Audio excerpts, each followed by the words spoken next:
All right, welcome back, my friends. Or enemies who secretly binge this series but don't hit subscribe? Yeah, I see you. Click the button already, don't be shy. This is part 4 of our journey into building not just a body, but a mind that actually sticks with it. Quick reminder, this series is all about the mental side of fitness. Because let's be real, anyone can lift weights for a week, but building discipline, that's the real heavy lifting. Now, if you're new here, let me give you the roadmap real quick. Part 1, we tackled mental discipline, aka training your brain to stop acting like a toddler in a candy store. Part 2, we fought through plateaus, those annoying moments when your body basically says, nope, not moving forward, enjoy being stuck here forever. Part 3, we got personal and dealt with negative self-talk. Because honestly, some of y'all are way meaner to yourselves than your worst ex. And now, part 4, drumroll please, we're diving into creating unbreakable habits. Habits so solid, even your snooze button will start respecting you. But here's the fun part. This isn't about becoming a robot. I mean, if you were a robot, you'd probably have six-pack abs and Wi-Fi built in already. This is about creating systems that make good choices automatic and bad choices just harder to pull off. So yeah, buckle up. Grab your protein shake or that questionable energy drink you keep pretending is zero sugar, and let's talk about how to stop relying on motivation and start building habits that actually stick. You know, everybody loves to talk about willpower, like it's this magical muscle that's going to save your life. Just use willpower, bro. Just don't eat the cookie. Yeah, thanks, Chad. Super helpful. But here's the truth. Willpower is unreliable. It's like that one friend who says they'll help you move, and then suddenly they're sick on moving day.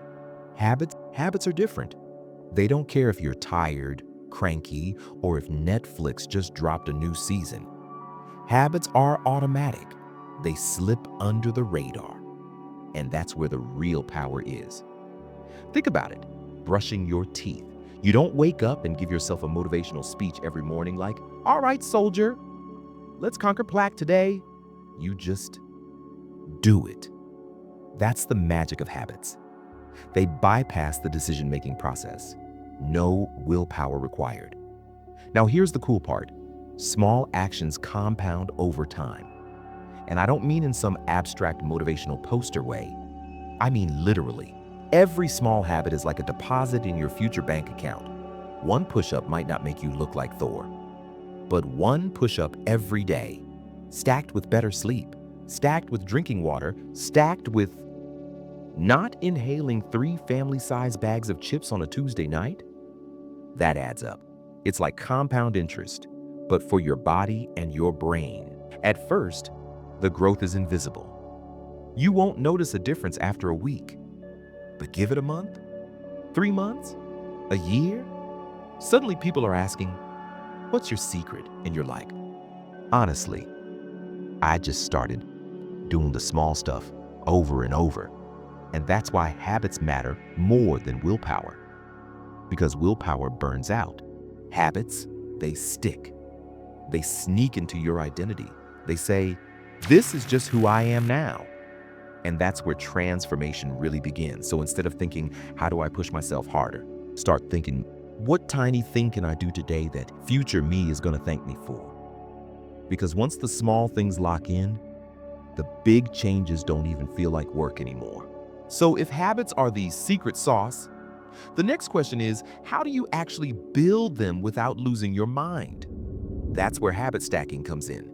And no, it's not some yoga move where you balance on one leg while eating kale chips.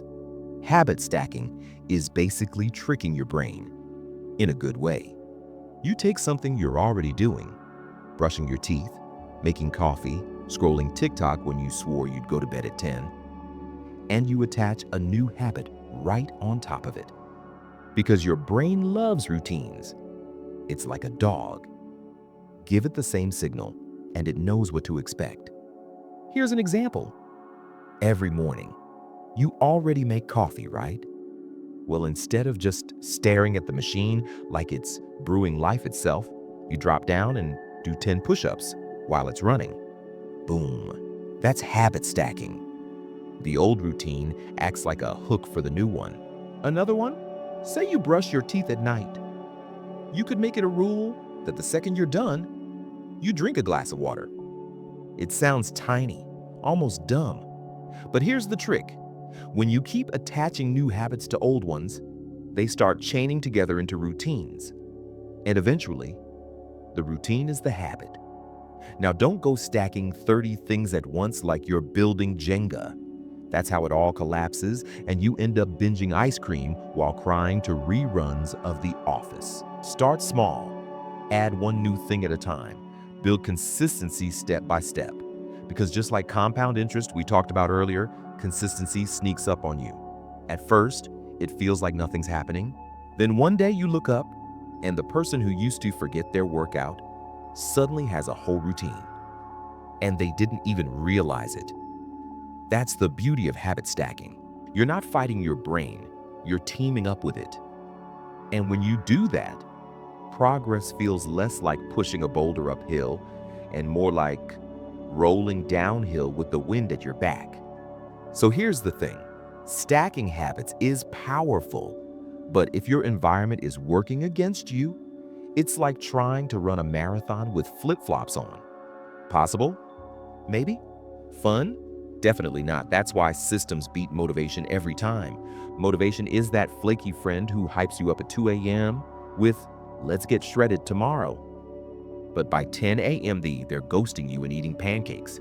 Systems, though, they show up. They don't care if you're tired, grumpy, or secretly plotting to marry your DoorDash driver. So how do you build these systems? Start with your environment. If you want to eat better, don't keep the snack aisle in your house. Put the cookies on the top shelf. Actually, no, give them away. Don't set yourself up for a nightly cage match with your willpower. Use cues and triggers. For example, lay out your workout clothes the night before. Boom. Instant reminder in the morning. Or put your water bottle on your desk, so every time you see it, you drink. You're basically hacking your own brain with little nudges. And friction, oh man, friction is sneaky. Make the bad habits harder. Want to cut back on scrolling? Move social media apps to a folder 3 swipes deep behind, like the calculator? Trust me, by the time you dig for it, you'll be like, do I really need to check memes right now? And half the time, the answer's no, because at the end of the day, motivation fades. Systems stick. If you design your life so the good choices are the easy choices, you don't have to wrestle with yourself every morning. You just do it, almost on autopilot. And that's when habits stop feeling like effort and start feeling like identity. You're no longer the person trying to get in shape. You're just the person who does the things, which is kind of the point, right? We don't just want habits that survive. We want habits that become part of who we are. Hey, sorry to interrupt real quick, but if you're finding this useful, I actually put together a simple guide called 10 Nutrition Hacks for Busy People. These are the exact tricks I still use every day to eat healthier even when I'm slammed. I kept it super affordable. It's just $5, and you can grab it through the link in the description. All right, let's get back to it. You've built the habits. You've stacked them. You've set up systems so good they'd make NASA jealous. But here's the real test. Can you keep them going? Because starting is sexy. Sustaining is where the magic happens. And the secret? Track your progress and actually celebrate the small wins. I'm serious. Too many people wait until they've got a six-pack to pat themselves on the back. Now, if you drank water instead of soda today, that's a win. If you showed up at the gym even though you only had 20 minutes, that's a win. Stack enough of those small victories and suddenly you're unstoppable. But life doesn't exactly play nice, does it?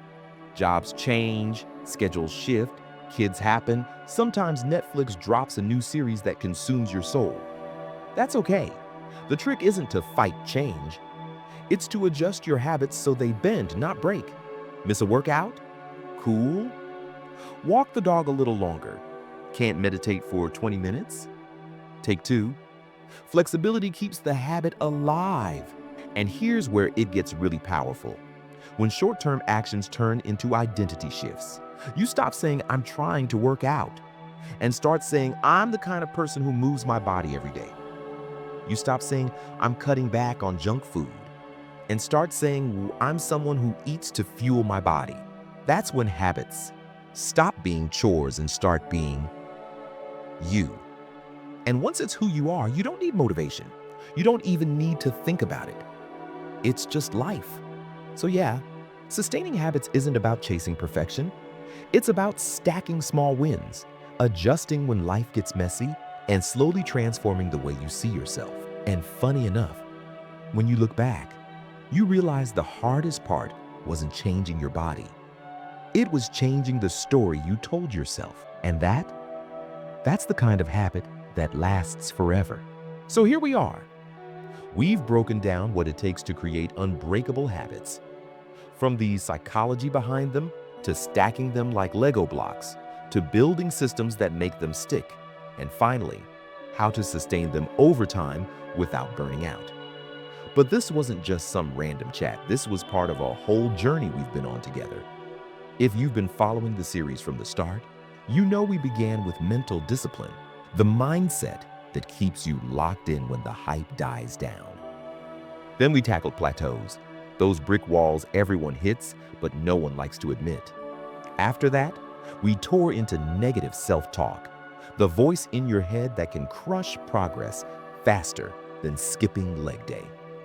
And now we wrapped up with habits, the glue that holds it all together. This series was about more than fitness tips. It was about building the mental game behind the physical grind, because let's be real, anyone can buy a gym membership, but not everyone can build the consistency to use it. And here's the thing, my brother, this ain't the end.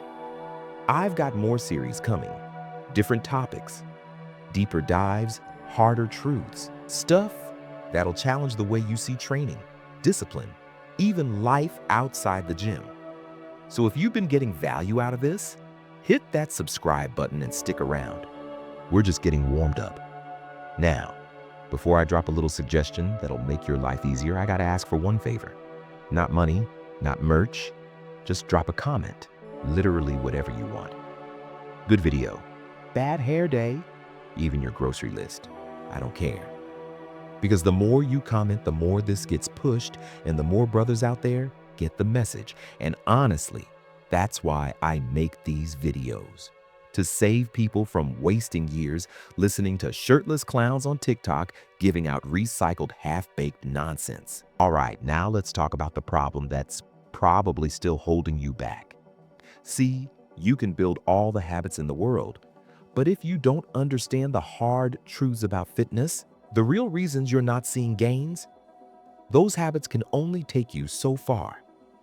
And that's exactly why I made the very first video of the last series, Hard Truths of Fitness, Episode 1. In that one, I laid out the things no one wants to hear, but everyone needs to know. And even better, I showed you exactly how to win against each of those truths. So here's my suggestion. Click that video right there on the side of your screen. Yeah, that one. And go watch it right now. It'll connect everything we talked about today with the raw reality of why progress stalls and what to do about it. Go check it out, my brother. And until next time, stay strong, stay focused, and stay a chimp.